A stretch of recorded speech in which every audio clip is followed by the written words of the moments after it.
Hi friends, it's Mrs. Sari. I am here to talk to you about the new update on Bloxels 2.0, and that is triggers.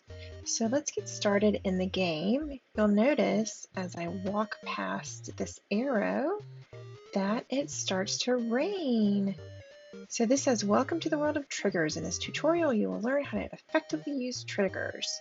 So you'll notice from the arrows, the first trigger is placed over a terrain block to change the weather or rain at the beginning of the game. So I made it rain just by walking over that.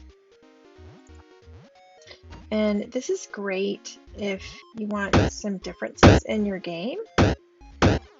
And you can make it rain, but you can also make it snow.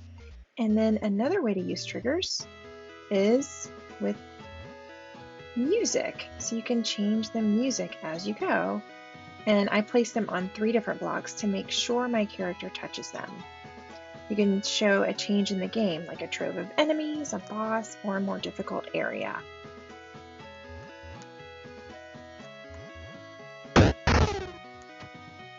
And then here is my enemy. He's pretty tough, but he keeps going over to the muddy part. And you'll also notice that I changed the scenery and made 4 terrain blocks into triggers to change the weather to snow. So once you beat the boss, you can discover an extra way to use triggers.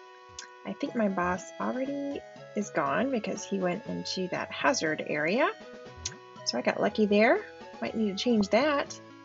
And then another way you could use them is you can set up blocks, and these are terrain blocks, so they're the green blocks. And now if I punch them, these stars, the music changes. Now I have my volume really low, so you can barely hear it, but you can give a choice to folks. That was loud.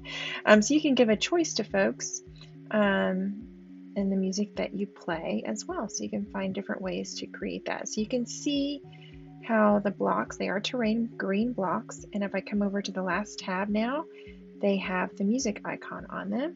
And you're able to change the music up just by pressing on the pad. You can scroll down, there's lots of options. As I move back, you can see my terrain blocks down here at the bottom. Again, I put it on several blocks just to make sure that my character touches them. More music blocks. And then, of course, the first one here. So I had to make sure that I started my character right there before that one. I hope you enjoyed this tutorial and that you will start using the triggers in your game.